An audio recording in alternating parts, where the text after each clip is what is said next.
I had always felt that my life had been set on a divinely appointed path. For more than 2 decades, I have walked this journey with unwavering faith, offering every moment in service to God, and guiding those who sought His presence. My days were filled with the sacred rituals of prayer, confession, and the tranquil beauty of Massachusetts. There was no greater joy for me than standing at the altar, enveloped by the divine's presence, offering solace and hope to those in need. Each morning, long before the first light of dawn, I would rise, kneel by my bed, and dedicate my day to the Lord. The familiar scent of burning candles and the warm, earthy aroma of aged wood from the church was as natural to me as my heartbeat. Every sermon, every whispered prayer, and every tear shed in the confessional reaffirmed my purpose. This was not merely a vocation, it was my life's essence. I had witnessed both joy and sorrow in the eyes of my parishioners. I had seen the miracles wrought by faith, as well as the crushing weight of despair. I had held the trembling hands of the dying, assuring them of God's mercy, and I had baptized innocent children, ushering them into the light of Christ. Although my life was demanding, it was deeply fulfilling. I had never questioned that I was exactly where I was meant to be. But everything shifted on that fateful morning. It seemed like any other day, or so I thought. The sky outside was a soft, unbroken shade of blue, and the air was crisp, heralding the promise of a new day. As I entered the sacristy, the comforting rhythm of my routine settled over me. My hands moved with practiced precision, arranging the sacred vessels and straightening the fabric of my vestments. This was a sacred ritual, one that always brought me peace. I whispered a prayer, as I did before every Mass, asking God to guide my words and bless those who would gather before Him. Nothing felt out of the ordinary, nothing seemed amiss. Yet, a mysterious weight pressed heavily on my chest. At first, I dismissed it. Perhaps it was just fatigue or the weight of my responsibilities. But as my hands reached for the chalice, a tremor seized my fingers. A sharp pain gripped my ribs, and my breath caught in my throat. My heart raced, erratic, and far too fast. The walls of the sacristy blurred before my eyes, and the air grew thick, suffocating. I tried to steady myself, willing my body to obey. I couldn't collapse now, not before Mass, not here. But then the world around me began to spin. The chalice slipped from my grasp, and before I could utter a cry, my knees buckled beneath me. A cold sweat broke across my skin. My vision dimmed, narrowing into a tunnel of fading light. And then, everything went silent. All at once, the weight of my body, the distant hum of the church, and the very sensation of being in the world, all disappeared. I could no longer tell if I was dying, but something within me whispered that I was no longer where I had once been. Before we move forward, I invite you to join us on this spiritual journey.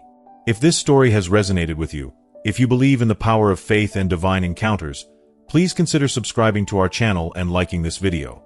Your support allows us to share more testimonies that strengthen our faith and draw us closer to God. Together, let's walk this journey.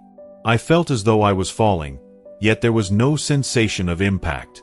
The weight of gravity, of physical existence, everything I had known, had dissolved into nothingness. One moment, I had been struggling to breathe, feeling my body betray me. The next, there was only silence. A silence so profound, so complete, that for a brief instant, I thought I had ceased to exist. But I was still aware of myself, of my thoughts, aware of something beyond the physical world I had always known. The tightness in my chest, the weakness in my limbs, all of it was gone. I felt free, not in the sense that I had been released from something, but rather as though I had been restored to what I had always been meant to be. Darkness enveloped me, but it was not the darkness of fear or sorrow. It was vast and infinite, like the space between stars, silent, yet expectant, as if something unseen were about to be revealed. Then, a shift. A warmth began to spread. It did not come from a single source, nor did it move like light through a window. It was all-encompassing, gentle, yet immeasurably powerful. It did not touch my skin, for in this place, I had no skin. Instead, it wrapped around the very essence of my being, cradling me in a way so deep, so profound, that if I had still had tears, they would have flooded my eyes. It was love, pure, boundless, unshaken love. Then, from the depths of that love, a presence emerged. At first I could not see it, but I felt it. A knowing, a certainty, an undeniable truth that filled me. I was no longer alone. I knew without words, without explanation, that he was here.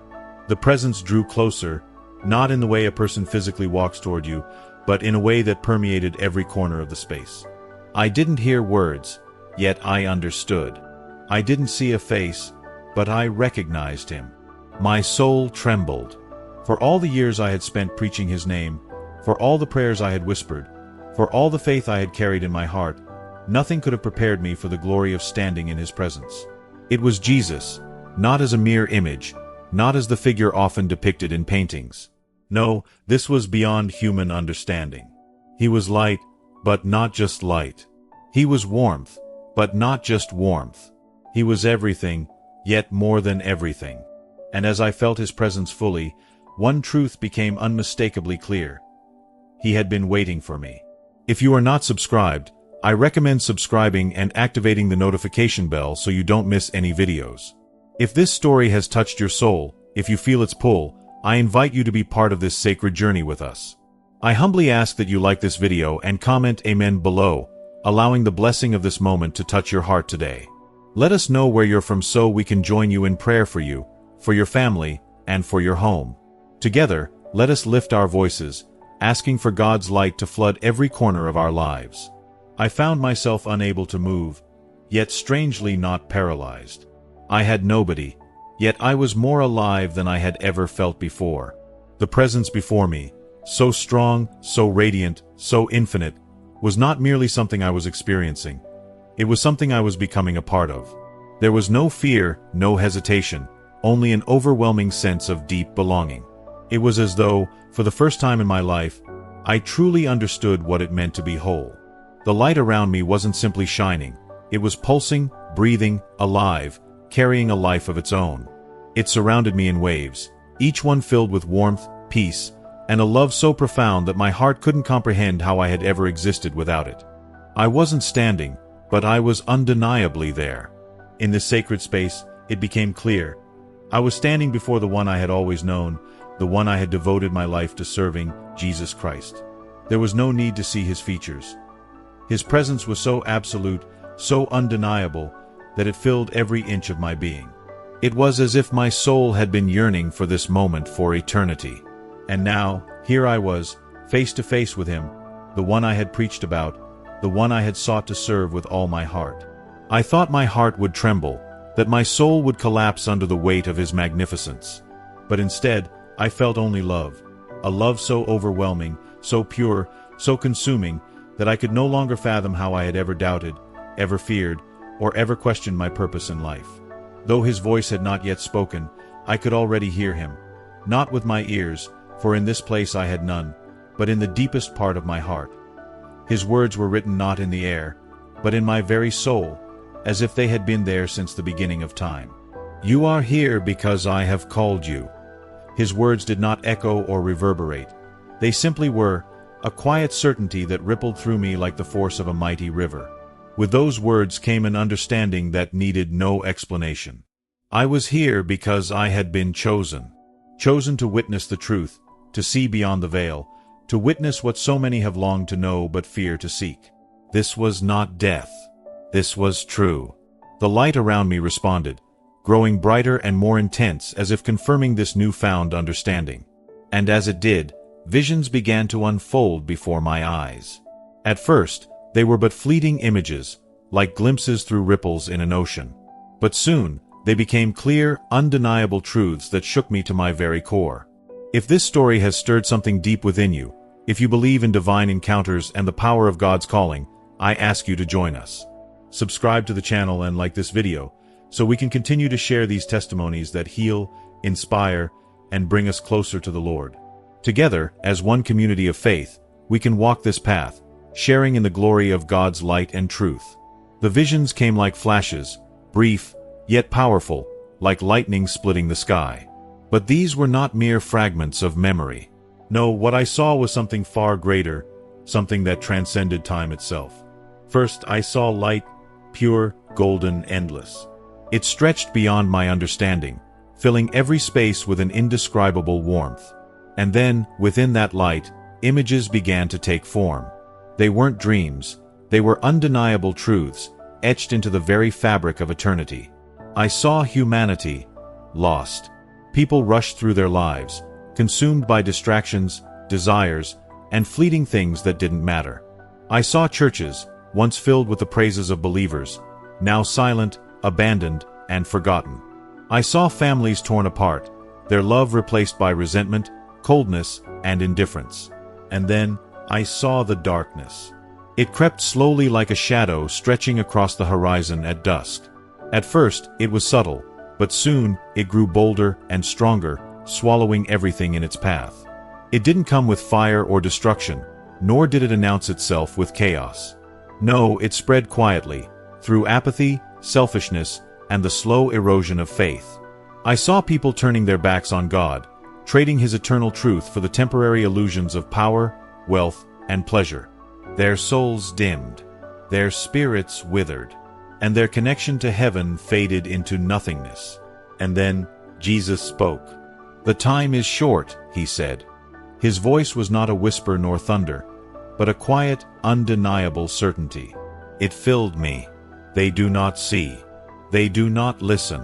The world moves toward its ruin, yet they do not turn back. There was sorrow in His voice, but not despair. Only a love so vast, so unbreakable, that even in the face of the world's descent into darkness, I knew He had not abandoned us. "There is still time," He continued, and as He spoke, more visions unfolded before me. I saw people falling to their knees in prayer. I saw hands reaching toward the heavens, and voices crying out for mercy. I saw revival, a fire of faith rekindled in the hearts of millions. Souls awakening, love returning, faith burning bright again. And in that moment, I understood. The world stands on the edge of something great, something terrible. But there is hope. There is still a chance for renewal, a chance to turn back. But only if we listen, only if we act, only if we turn back before it is too late. I invite you, once more, to be part of this journey. Together, let's walk the path of light and hope, seeking God's mercy for our world, our families, and our souls. The visions began to fade, slipping away like mist at dawn, but the weight of what I had witnessed remained, heavy and unrelenting. It pressed down on me with a force that I could neither escape nor deny, filling my heart with an undeniable sense of responsibility, a calling that gripped me with urgency, one that I could not ignore, no matter how desperately I tried.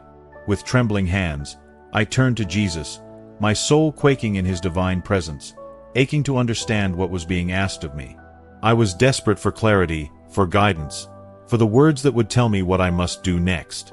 But in His gaze, I found my answer, not in words, but in the profound silence between us. His eyes held all the understanding I needed, the truth that had already taken root deep within me. If you are still watching this video and find these lessons useful, please comment 1 below to let me know that you are still here with me. Before me stood Jesus, radiant in His glory, His love like an infinite ocean, sweeping over me in waves of warmth and comfort. But even in the depth of that love, there was something more, an urgency, a call that pierced my heart and stirred something profound within me. It was not just His love I felt, it was the weight of a mission, a responsibility that stretched beyond anything I had ever known. His eyes, filled with sorrow and immeasurable compassion, held me captive, and I felt as though I were being laid bare before Him. Every flaw, every mistake, every ounce of shame and doubt that had followed me through life now exposed in the light of His truth. I had never been seen so completely, so intimately, by any human being, and yet in His gaze, I felt no judgment, no condemnation. There was only love. There was only forgiveness. And within that gaze I knew, truly knew, that I had been chosen. Not because I was worthy. No, I was far from it. But because, in the deepest recesses of my soul, I was willing. Willing to answer His call. Willing to follow wherever He led. And then He spoke, His voice gentle yet filled with authority, a voice that reverberated through the very core of my being. "You must go back." Simple words, yet they carried a weight, a gravity that pressed into my chest, searing my soul with the force of 1,000 suns. I didn't need to ask what he meant. I knew. The answer was already within me, already etched into the very fabric of my heart. He was asking me to return to the world I had left behind, to step away from the comfort and peace of his presence and back into the chaos of a broken world. For a fleeting moment, hesitation swept over me like a cold gust of wind. I had dedicated my entire life to serving God, to working for His glory, but nothing in all my years had prepared me for this. How could I leave this place? How could I step away from the boundless peace, from the absolute certainty of His love that wrapped around me like a warm embrace? How could I return to the struggles of the world, knowing what I had just seen, feeling the profound weight of that knowledge in my very bones? But as my thoughts swirled in confusion, a new vision began to unfold before me, a vision that took me beyond my hesitation, beyond my doubts. I saw the world once more, but this time I saw it through His eyes, eyes filled with love and sorrow in equal measure. I saw the lost souls, wandering in the darkness, searching for meaning, for hope, for something greater than the emptiness that consumed them. I saw the broken, the bruised, the forgotten, those whose cries went unheard, whose tears fell in silence. I saw the ones who still clung to faith, to the faint hope that someone, would offer them the light they so desperately needed. And then, amidst the chaos, I saw them, my people. The faces of my parishioners appeared before me, their eyes filled with longing, with fear, with uncertainty. These were the people who had come to me in their darkest hours, who had turned to me for guidance when they were lost. These were the souls I had promised to care for, to shepherd. I saw their struggles, their doubts, their cries for help. I saw them waiting for someone to speak, waiting for someone to guide them, waiting for someone to wake them from the slumber they had fallen into. And in that moment, it became clear to me, this was my mission. This was the reason I had been called, the reason I had been chosen. Jesus had not brought me into His presence just to bathe me in His love and peace. No, He had shown me these truths, these realities, so that I could carry them back with me. So that I could be His voice on earth, His hands and feet in a world that was desperately in need of both. "Go," He said again, His voice gentle yet unwavering, echoing through my very soul. "Tell them what you have seen." The weight of His words settled upon me, a conviction that I could no longer deny. There was no room for fear, no space for doubt. Only certainty. I had to go back. I had to warn them. I had to prepare them. And before I could even process the weight of it all, I felt it, a force pulling me away from His presence, drawing me back toward the world I had left behind. It wasn't pain, but it was resistance, a deep, aching longing to stay in the safety of His love. Every part of me wanted to remain, wanted to stay wrapped in His embrace, in the peace and the light that He offered. But I had already made my choice. I had already accepted the mission He had given me. I had surrendered to His call. And so, despite the longing that burned within me, I knew there was no turning back. In an instant, I felt myself being pulled away, drawn back into the world, away from the eternal peace, away from the presence of my Savior. It happened so quickly, so overwhelmingly, that it took my breath away. One moment, I was standing in His light, surrounded by love, peace, and certainty. The next, I was being dragged back into the world of pain, suffering, and uncertainty. But at that moment, there was no fear. There was no doubt. There was only a deep, unwavering resolve. I had seen the truth. I had been called. And no matter the cost, I would answer. I would go. And so I fell. Not in the way one might expect, like a body plummeting from a great height, but more like a soul being forcibly woven back into the fragile, finite limitations of flesh. It was not a gentle descent, but a violent reawakening, a sensation I had never before experienced. I could feel myself being thrust back into a human form that seemed so foreign, so heavy. My very essence was being pulled into something so limited, so transient. The connection was painfully visceral, a clash of eternity meeting the confines of mortality. Then, sound. At first, it was distant, faint whispers through deep water, muffled and unclear. But as I sank further, the noise grew sharper, more urgent. I could hear the beeping of machines, the rush of footsteps, the frantic voices calling out around me. And then the pain, Oh, the pain. A crushing, suffocating weight pressed down on my chest as if a force beyond my control was pushing air into my lungs. I gasped, struggling to breathe, fighting against the foreign sensation of life returning. My body, once an empty vessel, now came alive in the most brutal way. My heart pounded like a war drum, my ribs screamed in agony, and my muscles shook as if they were unfamiliar with the movement. The world spun violently around me, and blinding lights stabbed into my vision. My skin burned, raw, and sensitive. My hands clenched involuntarily as if trying to grasp at the last remnants of the peace I had just left behind. My entire body convulsed, rejecting the very act of being alive again. But then the voices. They became clearer, sharper, slicing through the haze. His pulse is back. Stay with us. Can you hear me? They were frantic and desperate, but their words seemed so insignificant, so futile in comparison to what I had just experienced. I was back. I blinked rapidly, my breath coming in ragged gasps. My throat felt raw like I had screamed for eternity. The ceiling above me was sterile and old, so very different from the light that had surrounded me moments before. I looked up, disoriented, and saw a nurse hovering over me. Her eyes were wide with shock and disbelief, like she had just witnessed the impossible. Doctors murmured among themselves, their faces showing relief but also a confusion that mirrored my own. They had been fighting to bring me back. They thought it was their machines, their expertise, that had pulled me from the edge of death. But deep down, in the core of my being, I knew the truth. It had not been them. It had been him. The weight of the moment settled around me, heavier than any physical pain I had ever felt. I had glimpsed eternity. I had stood before the King of Kings, had felt the warmth of his love, the overwhelming peace of his presence. And now, here I was, trapped once again in this fragile, decaying body.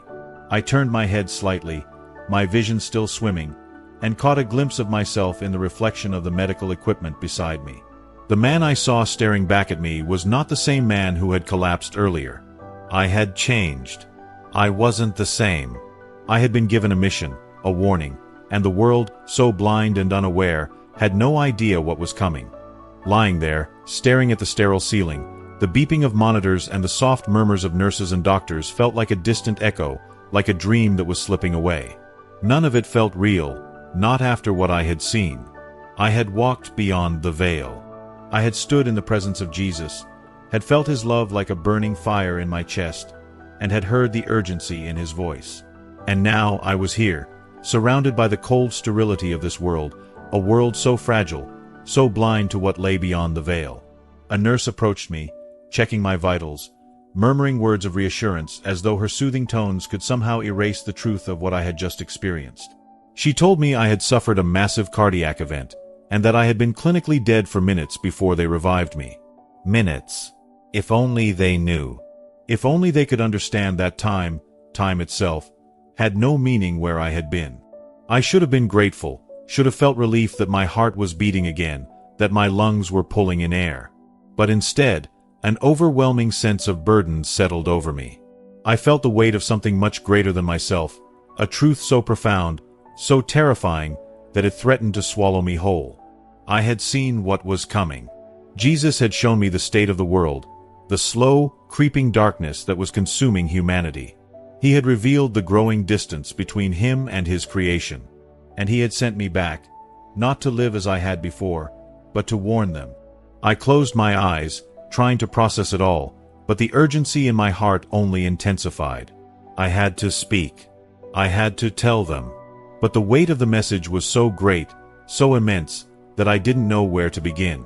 Just as I was drowning in the overwhelming flood of thoughts and emotions, a knock on the door pulled me from my spiraling mind. When I opened my eyes, I saw a doctor standing at the foot of my bed, his face unreadable. His expression was clinical, detached, but I could see the flicker of something else in his eyes. A curiosity, perhaps, or maybe a dawning realization that what he had just witnessed could not be explained by science alone. The doctor's expression faltered as he glanced back at my chart. His eyes betrayed a moment of uncertainty. "You're very lucky," he said, his voice flat and clinical. "We didn't think you were coming back." I locked eyes with him, feeling the weight of the truth press down upon me, demanding to be spoken. With a deep breath, I whispered, "I wasn't supposed to." But I was sent back. The doctor's brow furrowed in confusion, his gaze flickering from my face to the chart. "Sent back? What do you mean?" I could feel the world around me, so mundane, so unaware, closing in on me. The weight of what I had experienced, what I had seen, seemed impossible to explain to someone who had not stood where I had. But I knew that I had to begin. There would be no easy way forward, no simple words to make them understand. People would doubt me. They would laugh. They would fear me. Yet none of that mattered. What I had been shown, the truth I had been entrusted with, was bigger than all of their doubts and fears. I turned my gaze toward the window, watching the city stretch out before me, oblivious to the storm that was coming. "Everything is about to change," I muttered to myself, but I knew in my heart that it was more than just a vague sense of foreboding. It was a reality I had been given, a vision of what lay ahead that I could not ignore. If you are still watching this video and find these lessons useful, please comment 2 below to let me know that you are still here with me. The days that followed felt like I was living in a dream. I was still bound to this world, still walking among the people, but it was no longer the same world I had known. The weight of the truth, the burden of knowing, pressed on me with each passing moment. I was no longer the same person I had been. I had been touched by something divine, something far greater than my existence, and now I saw everything differently. I watched people walk by, laughing, living their daily lives, completely unaware of how fragile their time truly was. They were oblivious to the ticking clock, to the shifting tide. And that was why I had been sent back, to be a witness, to share a message that could not be ignored. I was no longer just a priest, a man of faith. I had been transformed.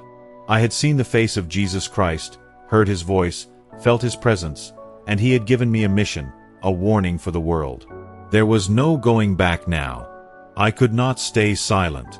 I had been returned to life for a reason, and I knew I had no choice but to speak. The first time I stood before my congregation after my recovery, I could feel their eyes on me.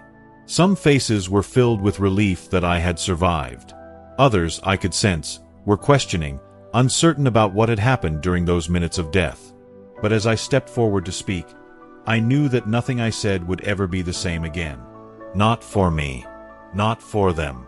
"My brothers and sisters," I began, my voice steady but carrying an urgency that was impossible to ignore, "I have returned from the brink of death, but I have not returned alone." A deep silence settled over the church, the weight of my words hanging in the air. I could feel their eyes widen in surprise, some with awe, others with fear. "I have seen what awaits us," I continued, my heart pounding in my chest. "I have stood before our Lord, and he has given me a message that I must share with you." I paused, taking in their faces, searching for signs of understanding, of recognition. Some were wide-eyed with wonder, some hesitant, unsure of what to make of my words. But I could not hold back. I had been given this truth, and it was not mine to keep. "Jesus is calling us back to him," I said, my voice now carrying the weight of everything I had witnessed. "He is calling you. The time is short. The world is changing, and we must choose. Choose to walk in faith, or remain blind to the signs before us." As I stand here, having witnessed something so much larger than life itself, I ask you, what have you learned from this journey? The time is indeed short, and the truth is out there, waiting for us to embrace it. Whether you choose to walk in faith or remain uncertain, I believe that the message shared here today carries a weight of urgency that can change the course of our lives. I want to hear from you. What's one thing you've learned today that you plan to bring into your life? Share your thoughts in the comments below. Let's start a conversation, a movement of change together. If you like this video, please leave your comment below, and don't forget to like, share, and subscribe to our YouTube channel for more powerful messages. Thank you for being a part of this journey.